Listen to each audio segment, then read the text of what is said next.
Hey everybody, and Merry Christmas. Hey, this is our Christmas show. Actually, one of two. You probably watched the other one already about the day before Christmas. This one is about side dishes. All right, if you're going to make a goose or a ham or a thing, hey, just like my Thanksgiving show, that's been done to death. Every other show on the planet is doing that. I'm going to work on side dishes to go around that great meal of yours and some really cool things. We're going to make a risotto with some buttercup squash. I'll tell you all about that. We're going to take some mushrooms. We're going to stuff them with some cheese and great flavors. Great little vegetable to put on the side. And then we're going to take sweet potatoes. We're going to grill them and use some local maple syrup to finish them off in the oven. Cool ideas, side dishes all the way around, and it's Christmas time. So your Christmas culinary journey starts now.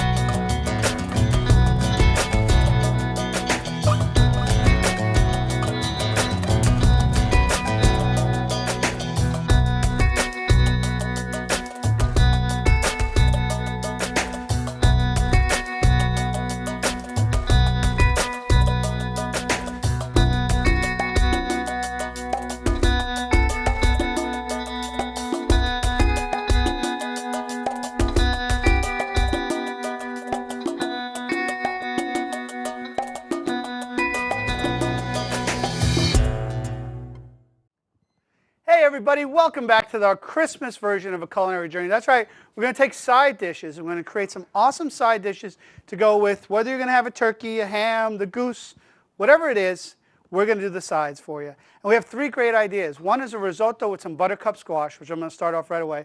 We're going to do some stuffed mushrooms that'll knock your socks off.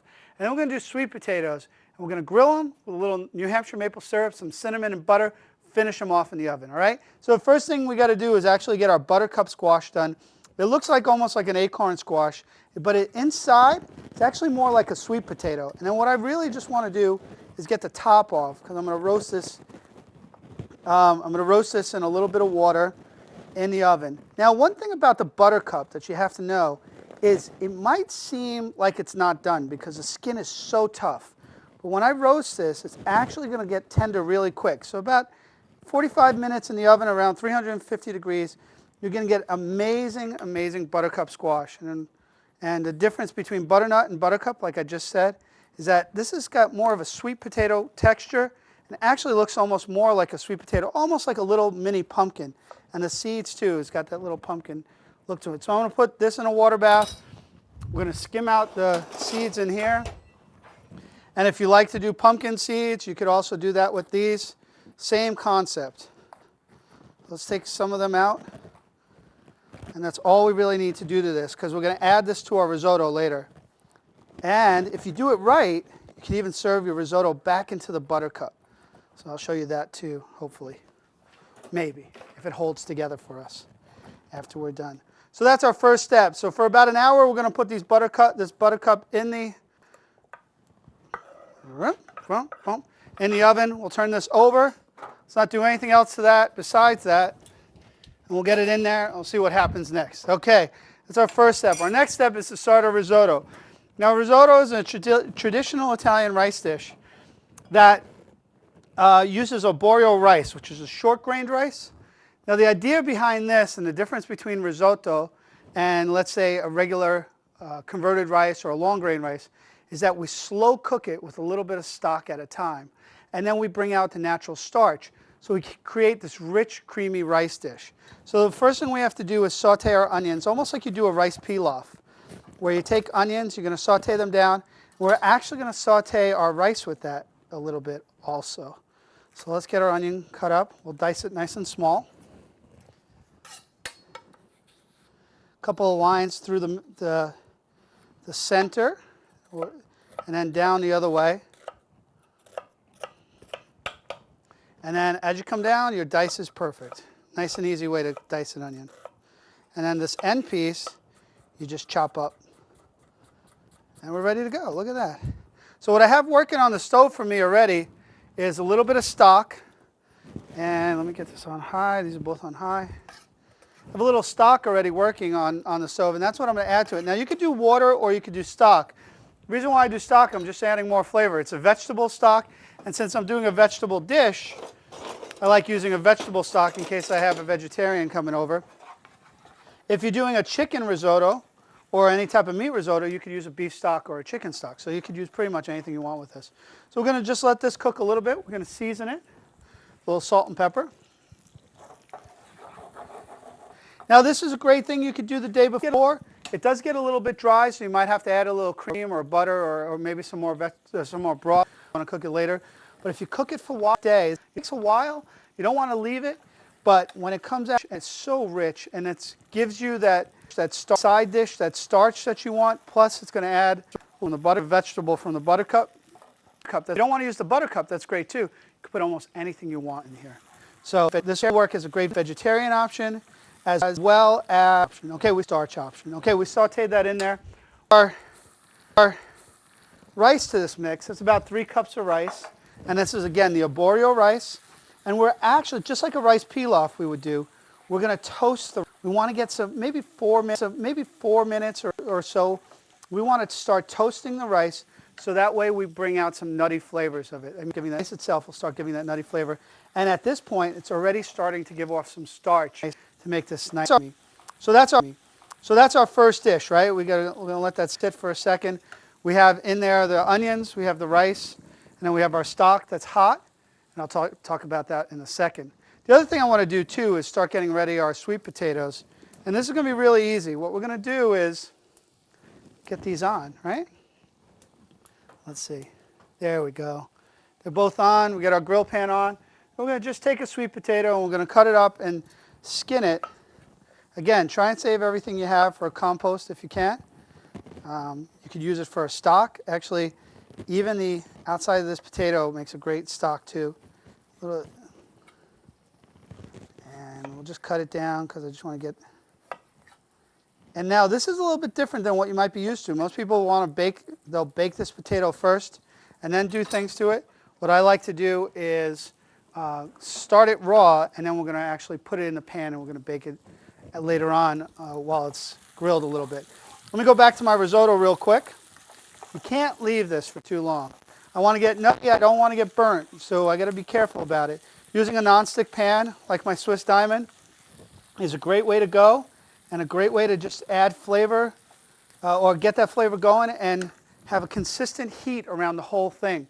So now we're starting to get that smoky, that nuttiness coming out of the rice. I'm starting to get that. That's where I want to be. I don't want to see it get too brown, so I got to keep moving it around. And this is where we're going to add our first batch of stock.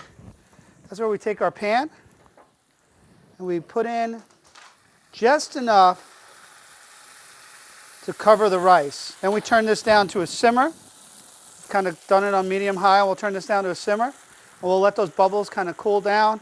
And we're going to let the rice absorb the water. All right? So that's good. We'll come back over here. We're going to take our sweet potato and really 1/4-inch slices. We're not going to do too much. And all we're going to do is get some grill marks on these sweet potatoes. And they're going to kind of make this little sweet potato tower with all these great flavors. All right? And we'll get them on our grill and start grilling them. It's going to bring out some of their natural sweetness, start the cooking process for us, so that way when they bake in the oven, they're going to come out absolutely beautiful. So we got our sweet potato going. We're going to season it a little bit with our kosher salt and black pepper. Let's go check out our risotto now. Move you down just a little bit more. All right, you see how it's already absorbing the water? See how the rice is getting bigger because it's picking up the water? Here, this is one of those things, just like other rice, where the rice needs to absorb the water to be cooked, but we're doing it in stages. We're not putting a 1-to-1 ratio right off the bat. You actually use more water, in this case stock, than you would with normal rice. Again, the slower cooking process, we got to just get that, a little bit lower, there we go. The slower cooking process is also going to take the time to bring out more and more flavor from the rice and get it creamier and creamier. We're going to finish that off with a little Parmigiano cheese and butter. All right, so this is where we're at right now. We have our risotto cooking with our wood spoon. And where are my tongs? There they are. Just have to look. The grill pan's working, and we probably need a couple of minutes on either side here. You're going to go from dry to start getting moist, and that they're just going to come out wonderful. Then we're going to get those in a pan, and then we're going to add some flavor to that. Then when we come back, let's take our mushrooms. We'll saute the mushrooms just a little bit and then make the stuffing for that and start putting all these items together. So don't go away. We'll be right back.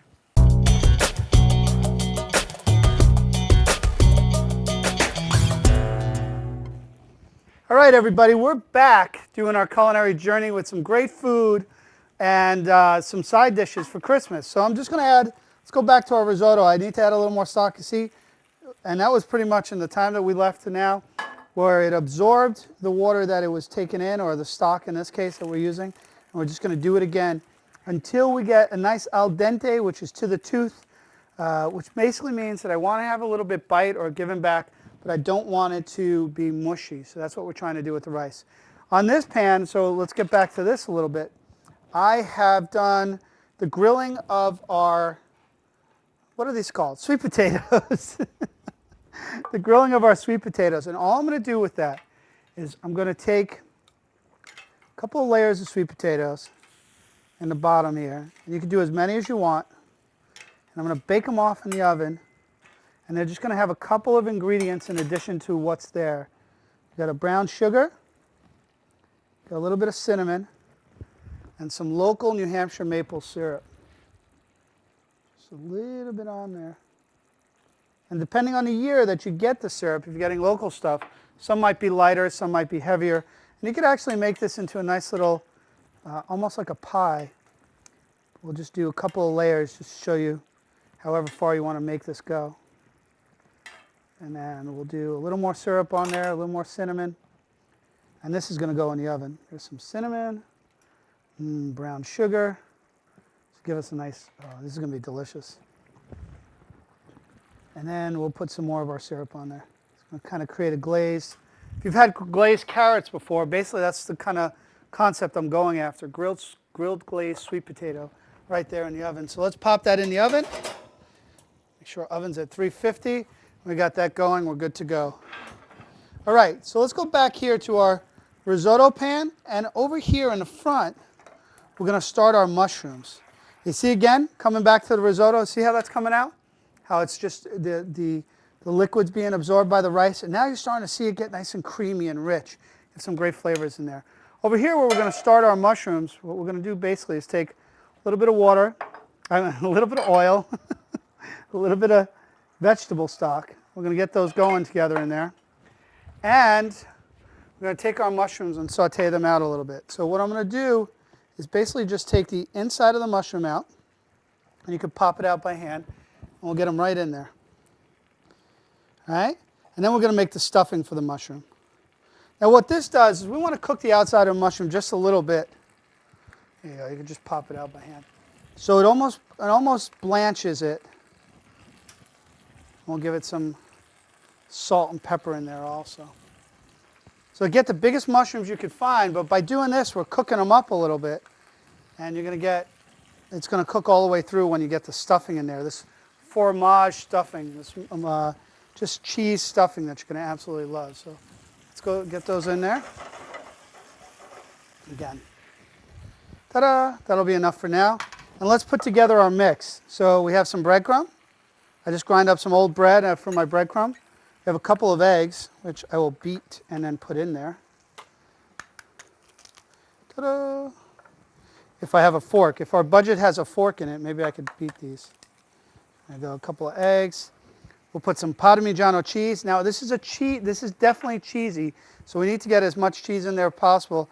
We have some shredded mozzarella. You name the cheese. You want to put some Gruyere, you want to put some Swiss, you want to put anything like that, you can do that. We have some sour cream, a little bit of mayonnaise, and then we're going to make this heavy on the tarragon. We want a nice little tarragon base to this, so we'll put some tarragon in there. We'll add a little salt and pepper, some basil, parsley, thyme, oregano. I think I got all that in the right order. And then let's get that egg in there. Go check on our mushrooms too. All right, and we beat our egg in there. Bingo. Ta-da. And those are all our ingredients. And then it's just a matter of mixing them all up. Now, remember, cheese is number one in here. The eggs and the breadcrumbs are to bind, but the flavor is coming from the cheese and the herbs, and that's what we want as our stuffing. Because what also the eggs are going to end up doing is they're going to take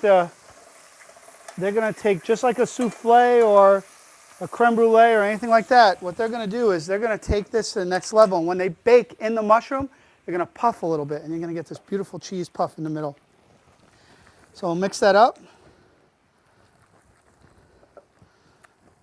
All right.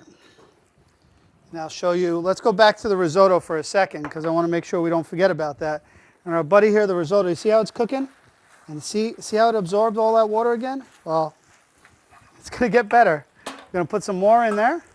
Again, a little bit at a time. And this is pretty much real time. Even when we go away on our little breaks, we're not spending too much time away. We're coming back because I need to keep on top of this risotto. About 3 cups of rice. I'll give you probably 4 or 5 orders, especially if it's a side dish. Want to put some more in there, that's fine. One of the things I think you noticed, and if you didn't, I do keep the stock at the same temperature that I keep the rice. So I'm keeping it warm at the same time instead of putting a cold stock, because then the temperature drops too much and we're not getting the desired effect about taking out the starch from the rice. So we have our mushrooms cooking down. What I'm going to do is I'm going to start putting some of those mushrooms together and in the oven. We'll let the risotto cook. I got to pull out that Buttercup squash, then clean up a little bit. When you come back, we'll put together these items and we'll get ready for our Christmas feast. Don't go away. We'll be right back.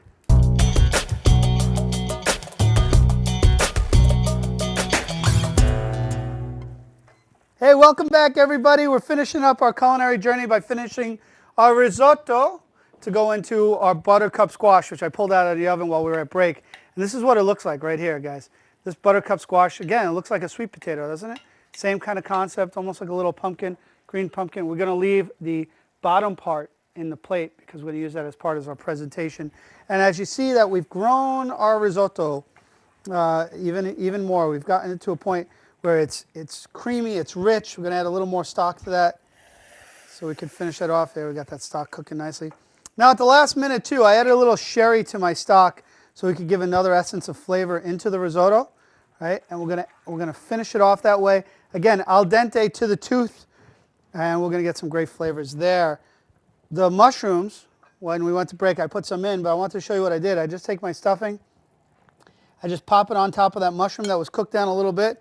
This is going to go in the oven for about 20 minutes, 25 minutes, and I'll show you what it looks like when it comes out. So to finish off the risotto and go over everything we've done already, so we did the Buttercup squash that we roasted for about an hour, maybe less. When you want to check it, the outside is always going to feel like it's not ready. The inside, it will be ready. So you want to kind of stick a fork through. If it goes in really nice and easy, then it's ready to go. We're making our risotto here from our arborio rice and our stock, veg stock. We're going to add the Buttercup to this and give it some nice flavor and some parmigiano and some fresh sage. In the oven are our sweet potatoes, and those we sliced and we grilled them, and now there's some maple syrup and brown sugar just kind of baking away at them. Absolute yumminess. And the mushrooms are being stuffed and hopefully not too brown, so we'll just double check and make sure that's all good. So let's finish off our risotto real quick. We're going to add some Parmigiano cheese to the rice. We're going to add some fresh sage that I'm just going to rip. Now sage is this really intense flavor. It's absolutely yummy and you'll love it. Here, I'll just even cut some up real quick.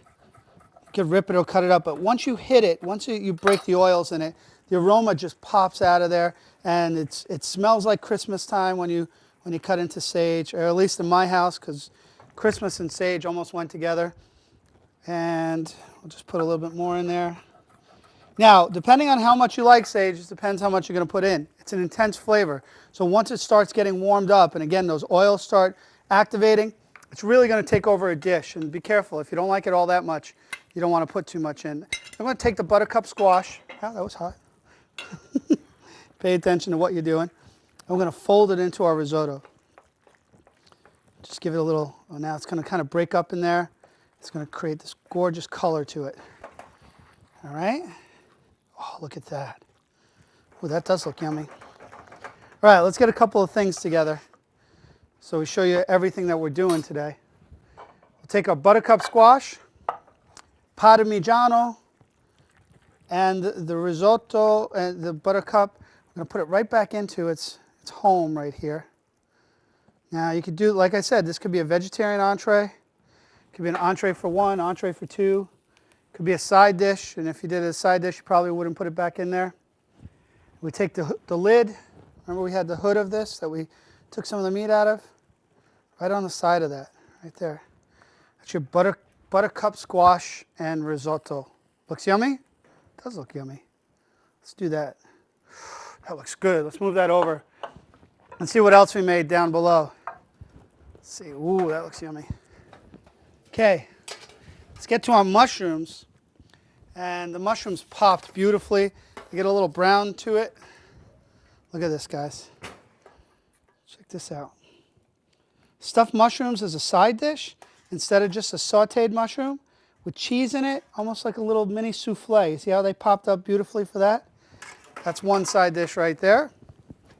And then our final side dish, which I liken to the glazed carrot, because once you put them on your plate, they're going to be absolutely yummy. Sweet potatoes with this gorgeous maple syrup cinnamon glaze to go with them. Kind of stir it out thin. Could take a little bit of extra sauce to go with that. You know, it's really easy to prepare some interesting, exciting dishes for the holidays. Little imagination goes a long way. Some of these dishes are just thought of by kind of re-envisioning or reinventing dishes that are already out there. The stuffed mushrooms is, if I took all the mushrooms and the cheese and kind of baked it like a casserole, but this way, I'm getting all those same flavors with a great presentation. The potatoes, again, if you're going to do carrots this year, do potatoes. Grill them a little and bring it there. And this risotto, this absolutely wonderful risotto dish, one of my favorite of all time, can be served as an entree or a side dish. And when you bring it to the table, it'll just scream of that harvest feast that Christmas is all about. So there it is, the ultimate Christmas dinner. Hey, these are the side dishes that you're going to enjoy with your family. I hope you do, because from my family to yours, I wish you the happiest of holidays. And I'll see you next time on A Culinary Journey.